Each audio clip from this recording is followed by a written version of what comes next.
Shalom Bapak Ibu Saudara yang dikasihi Tuhan Yesus. Malam yang sangat indah ini saya akan menyampaikan kepada dalam firman Tuhan Bapak Ibu Saudara. Saya akan memberi judul Niat Berdampak Mega Spektakuler. Haleluya. Mari kita belajar bersama-sama. Kita buka Sakaria pasal 8 ayat yang ke-15. Sakaria pasal 8 ayat yang ke-15.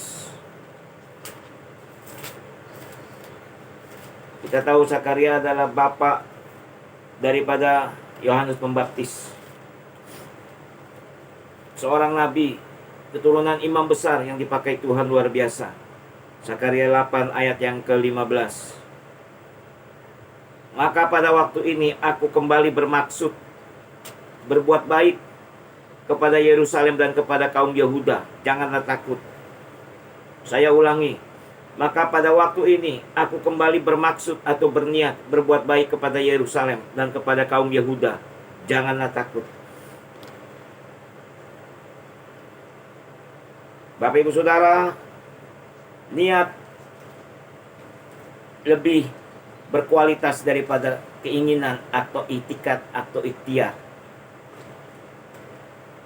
Saya yakin percaya niat daripada Bapa Surgawi ke depan untuk kebaikan Yerusalem.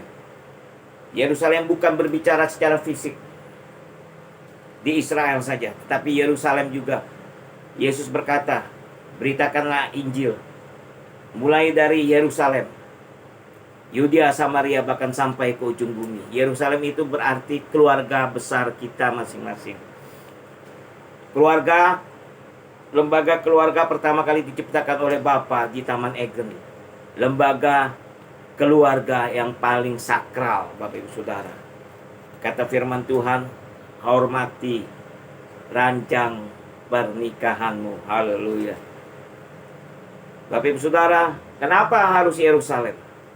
Kenapa tidak kota-kota besar lainnya? Dan juga kenapa suku Yehuda? Dan suku Yehuda kita tahu, Yesus sang juru selamat dari keturunan Yehuda, singa dari Yehuda. Haleluya. Jadi lebih diprioritaskan dari suku-suku putra-putra Bapak Yakub yang lainnya. Bapak Ibu Saudara yang kasih Tuhan, kita akan belajar dari Yusuf. Kejadian pasal 37 ayat yang kedua. Inilah riwayat keturunan Yakub. Yusuf tak kalah berumur 17 tahun, jadi masih muda. Biasa menggembalakan kambing domba bersama-sama dengan saudara-saudaranya, anak-anak Bilha dan Silpa, kedua istri ayahnya. Dan Yusuf menyampaikan kepada ayahnya kabar tentang kejahatan saudara-saudaranya. Yusuf putra Yakub dari istri Rachel, Bapak Ibu Saudara, di masa tuanya. Dan Yusuf anak paling istimewa di antara saudara-saudaranya, kata firman Tuhan. Dan menurut saya Bapak Ibu Saudara, Yusuf adalah tonggak sejarah. Dimulai dari Yusuf. Kenapa? Karena Yusuf memberi makan seluruh dunia pada saat itu. Di tanah Mesir terjadi kekeringan, kelaparan 7 tahun. Sangat dahsyat. Dan di Indonesia juga sebulan yang lalu sangat susah untuk beras. Sehingga pemerintah mengimpor beras dari luar negeri, Bapak Ibu Saudara.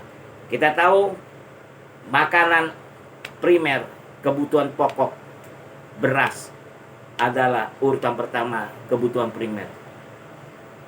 Pangan, kedua sandang pakaian, ketiga papan, tempat tinggal.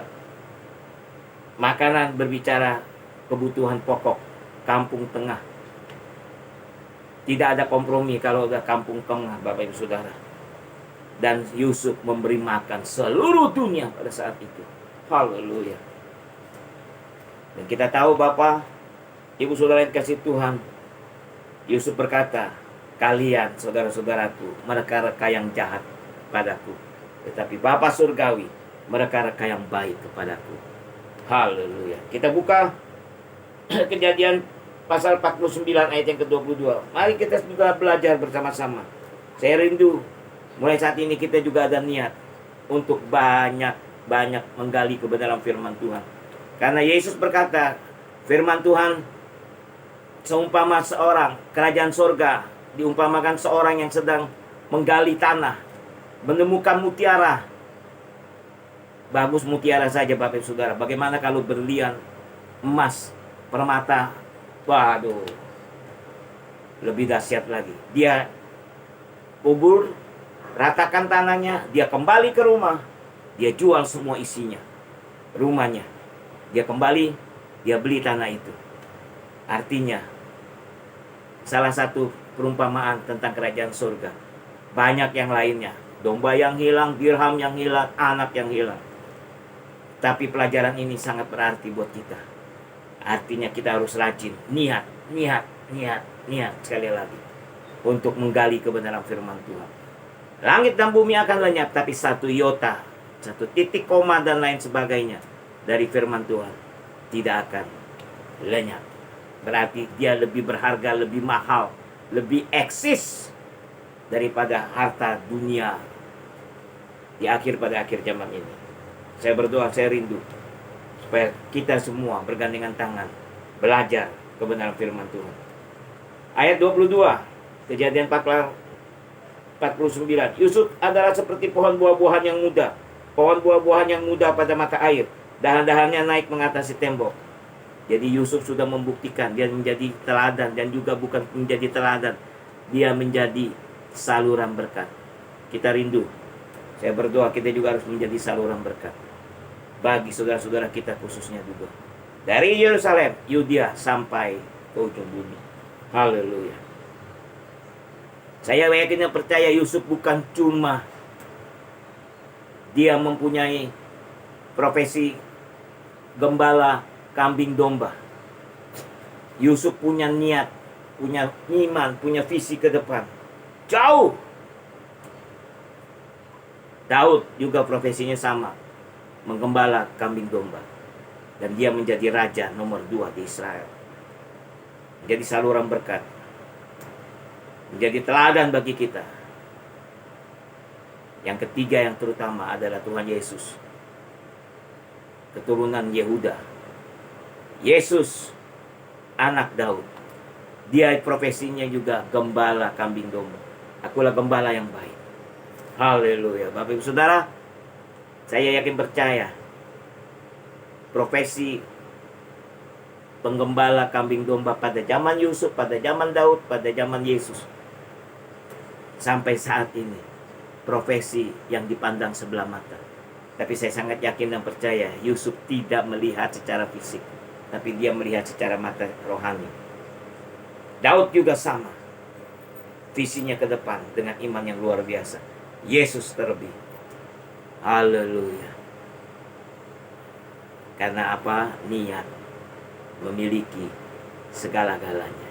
Niat berdampak mega spektakuler. Haleluya. Saya percaya Tuhan Yesus, kenapa dia sanggup naik kayu salib. Waktu bergumul di taman Getsemani, keringatnya saja seperti darah. Saya yakin percaya kalau dia hanya sekedar mengasihi manusia, dia bisa mundur Bapak Ibu Saudara. Dia punya hak. Bapa, kalau boleh cawan ini lalu daripadaku, tapi jangan menurut kehendakku, tapi kehendakmu yang jadi. Tapi kenapa Yesus terima? Karena Yesus bukan saja mengasihi manusia, tapi dia mempunyai niat untuk memiliki kita. Haleluya. Bapak Ibu Saudara, kita akan tutup. Kita kembali ke Sakaria pasal yang ke-10.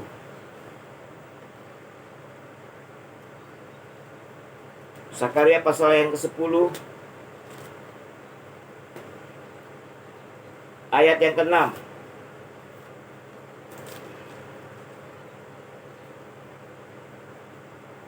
Aku akan membuat kuat kaum Yehuda dan aku menyelamatkan keturunan Yusuf. Aku akan membawa mereka kembali sebab aku menyayangi mereka. Dan keadaan mereka seakan-akan tidak pernah ditolak oleh aku, sebab akulah Tuhan Allah mereka, dan aku akan menjawab mereka. Amin. Manusia pada umumnya Bapak Ibu Saudara, kalau ada yang baru, banyak dan kebanyakan yang lama pasti dilupakan. Tapi kalau Bapa Surgawi tidak. Ada yang baru, yang lama tidak dilupakan. Ingat-ingat. Ingat kasihnya, ingat kebaikannya. Ingat kasihnya, ingat kebaikannya. Di doa ibuku, namaku disebut. Di doa ibuku dengar, ada namaku diingat. Haleluya.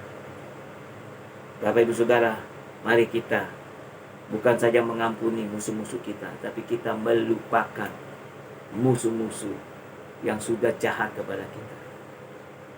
Dan kita serahkan pembalasan kepada Bapa. Hakulah pembalasan, kata firman Tuhan. Haleluya. Jadi Bapak Ibu Saudara,